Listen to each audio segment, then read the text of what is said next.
So sa hapon na to ay tayo magluluto naman ng kakaibang pagkain na ating naisipan. Nakakapagod din mag-TikTok ng TikTok. Kaya ito naisipan ko naman magluto ng simpleng ulam na pang Pilipino na kakaiba sa mga katulad din nito na gumagawa ng ganitong style na pagluluto. So halika, tingnan ninyo. Ito'y sarili kong style at recipe at dito lang nilang makikita sa aking style ng pagluluto. So ayan mga idol, nagpakulo na tayo ng tubig. Ito'y simpleng ulam lamang na karaniwang ginagawa pero kakaiba yung sa akin. So una muna, tanglad muna. Tanglad uunahin natin para yung kanyang extract ng tanglad ay lumabas. So sa pagluluto, lalo na sa sabaw, masarap talaga na merong tanglad o lemongrass. So takpan na natin ng ilang minuto, pakuluan ng ilang minuto para lumabas ang kanyang extract at yung amoy at lasa.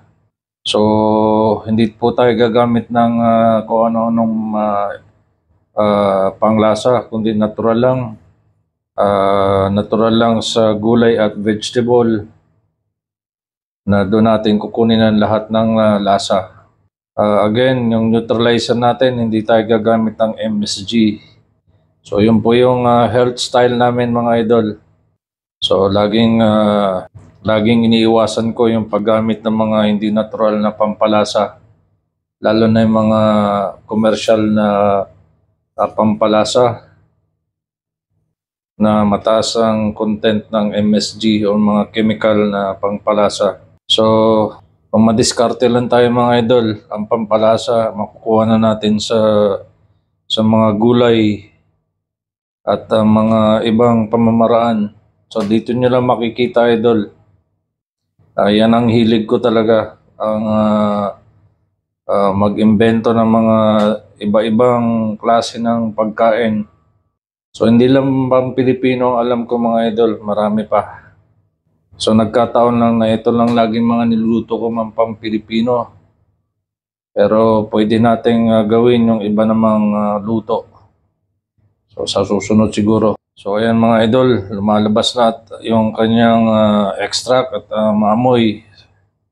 Yung amoy ng tanglad. So alam niyo na siguro ang amoy ng tanglad. So may bawang ako dito. Bawang na buo. Isa sa mga sekreto sa pagluto ko sa sabaw. May bawang. Alam ko kakaiba sa inyo to. Ang bawang masarap siya kainin.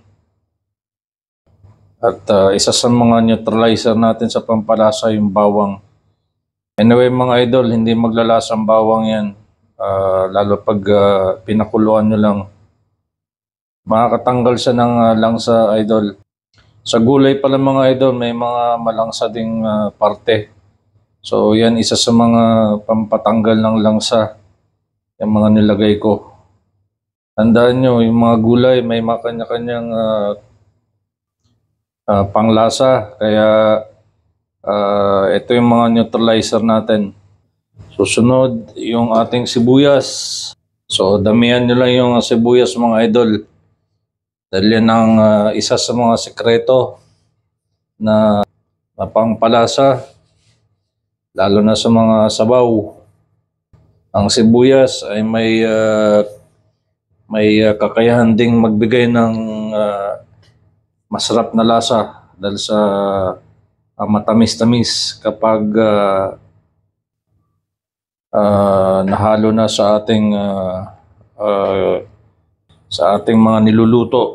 So napaka-importanting sangkap ang sibuyas. So pagkatapos naman yung ating kamatis. So ang kamatis ay nagbibigay din ng mataas na parte sa lasa ng lalo na sa pagluluto. So ang kamatis ay mataas ang umami. So ang umami ay isang lasa na pang-neutralizer. So dyan natin kukunin ang lahat ng mga kakaibang lasa sa mga ingredients na yan. So yung mga sangkap na yan, hindi siya basta-basta mawawala sa niluluto. So alam ko kakaiba sa inyo to, kaya manood lang kayo. So takpan lang, pakuluan ng konti, mga ilang minuto, mga 4 minutes or 3 minutes hanggang sa kumulo. So antayin lang natin hanggang sa kumulo. So ayan na, medyo kumukulo. So habang pinapakuluan natin yung ating mga ingredients, so ito mga idol, batang-batang kalabasa, kaya hindi ko na binalatan yung kanyang balat dahil malambot na po ito. So yan, sobrang lambot niyan, kaya wag nyo nang balatan. Masarap gamitin yung kalabasa na batang-bata pa. Kasi sa isang vegetable, isang prutas, nasa balat talaga yung yung pinakamataas na content ng nutrients ng prutas o gulay. Nasa balat talaga. Kaya hindi natin aalisin yung balat. Dahil healthy style po tayo, kaya yun. Ang kalabasa din mga idol, kilala sa pagtulong sa paglinaw ng ating mga mata. Lalo na sa mga kalalakihang idol, kailangan natin malinaw ang mata. Dahil kailangan natin, sa malayo pa lang, makikita na natin si Mrs. Kailangan pa lang, malayo pa lang sila, kitang-kita na natin sila, ma-eyesight na natin sila.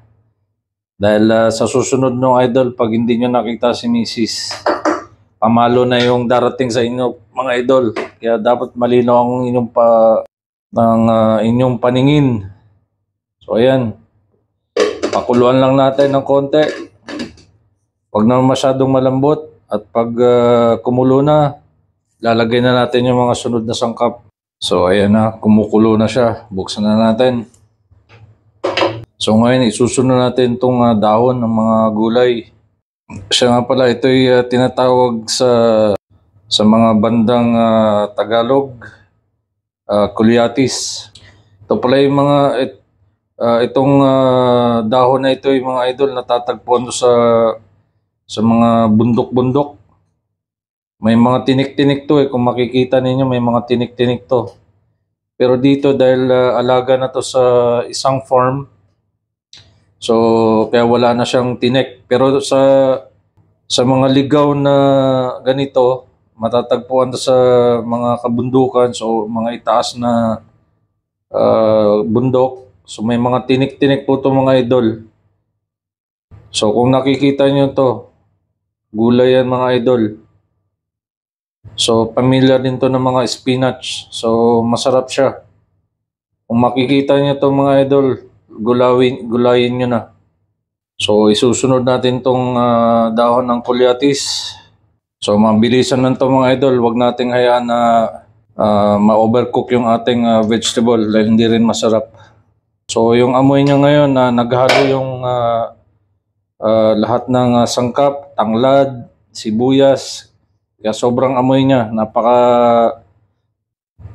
aromatic yung amoy. So hindi mawawala yung ating malunggay leaves.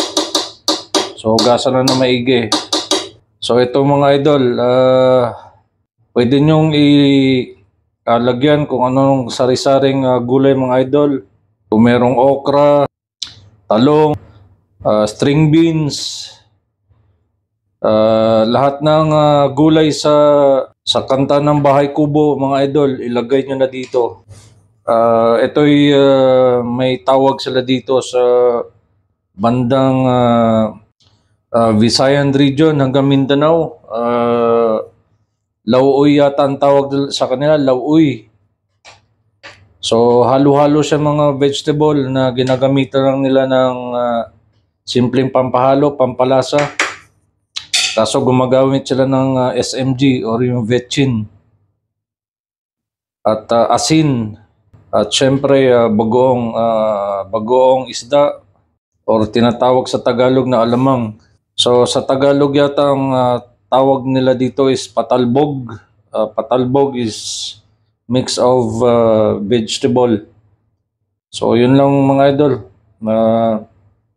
Sa bahay kubo na lang yun. Halo-halo. So ngayon mga idol, ilagay natin yung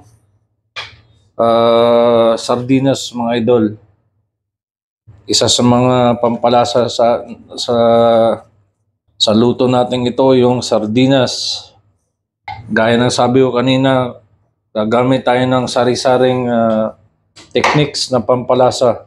Susunod natin ilalagay idol yung anchovy sauce or yung bagoong isda or yung alamang na tinatawag. So, kontrolin nyo lang yung dami mga idol na hindi mapaalat. So, yan. Tama.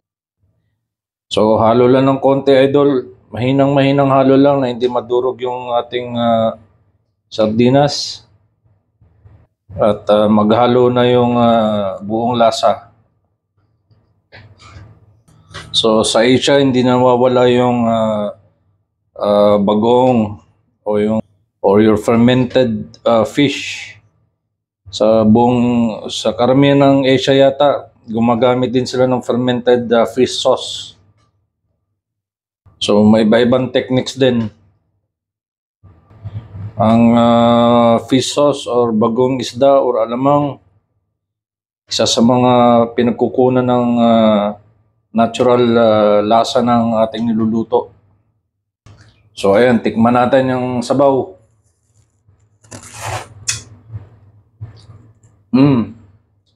Sarap. Naglalaban-laban yung sardinas, yung bagoong, at yung mga nilagay nating sangkap. Tanglad, sama-sama na, sibuyas, kamatis. Sarap, malalasahan mo. Sapa. Sakto, tamang-tama mga idol.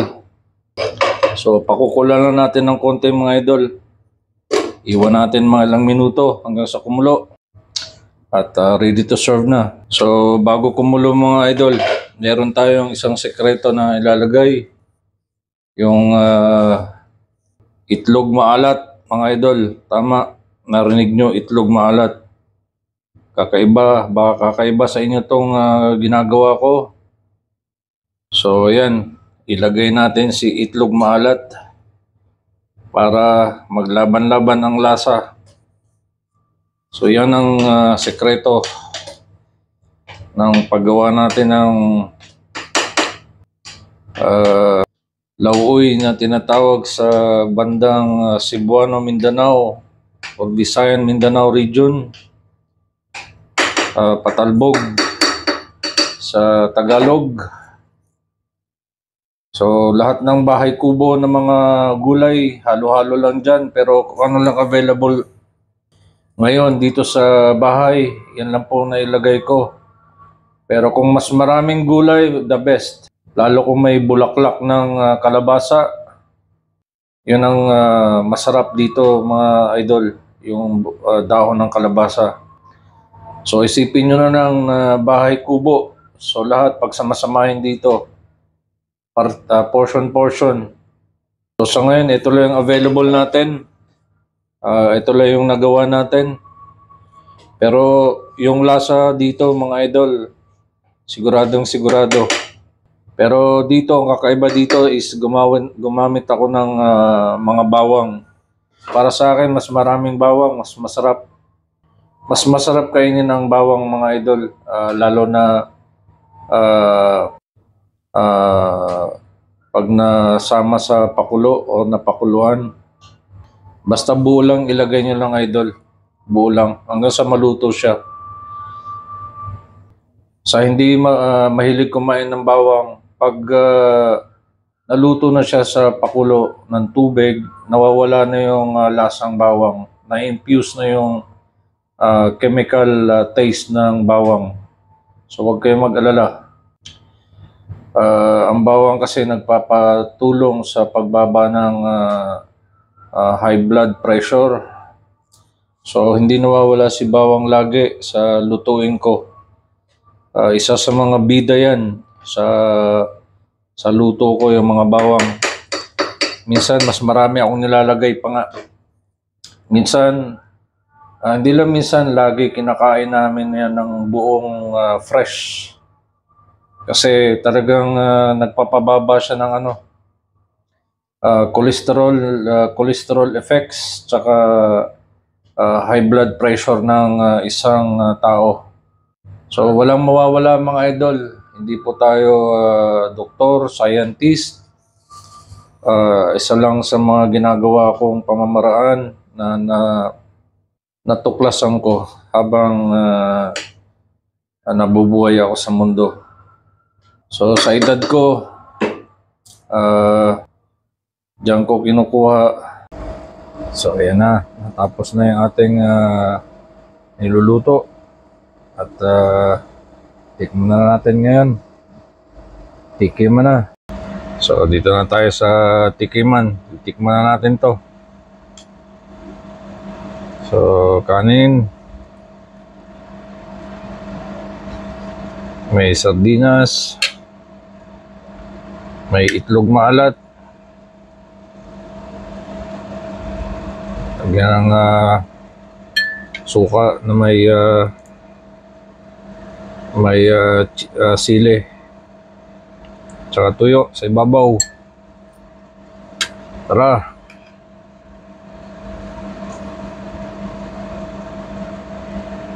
May tuyo sa ibabaw. Yan.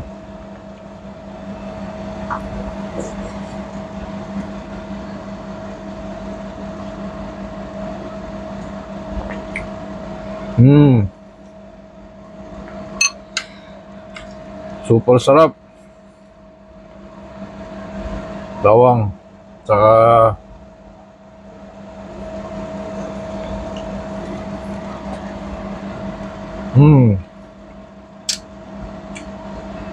lasang-lasa talaga siya. Super sarap. Naghalo yung tanglad, sibuyas, kamatis, yung lasa ng bagoong, tuyo. Ito yung masarap na combination. Magawa lang ninyo ng tama. Sapa.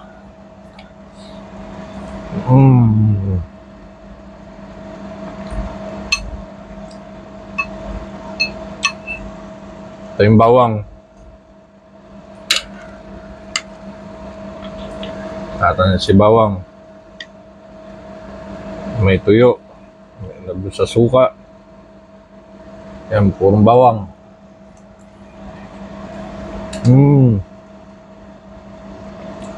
Yung bawang, di mo malalasan yung bawang. Yung bawang sa dulo lang, konting-konti. Yung lasa parang kumain ka lang ng mani, ganun. Yung nilagang mani, ganun siya.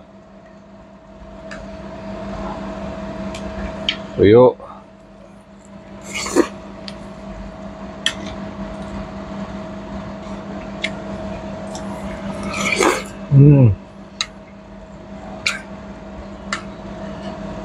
Sarap. Lasang-lasa mo talaga yung buong combination. Kasi nag-suck in lahat ng lasa doon sa procedure ng pagluto natin. Itlog maalat, kamatis, may kalabasa. Lagyan natin ng daing. Yan.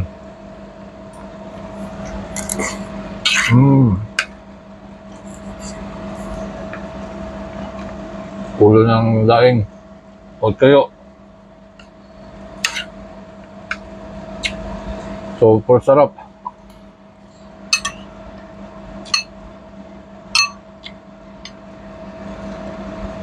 Katulad ko, mahilig sa gulay.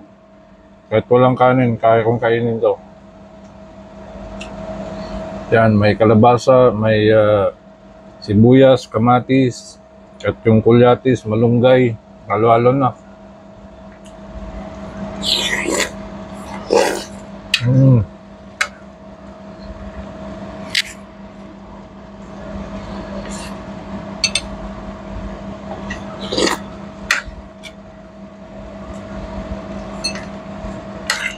Masarap siyang kombinasyon.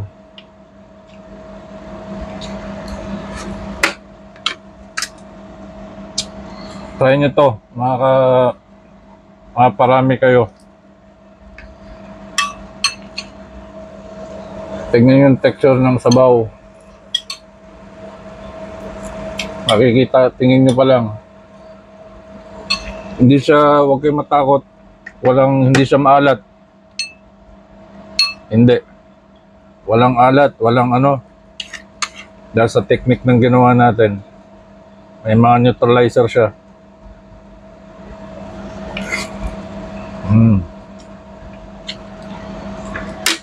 So yun lang. Sa susunod muli. Salud!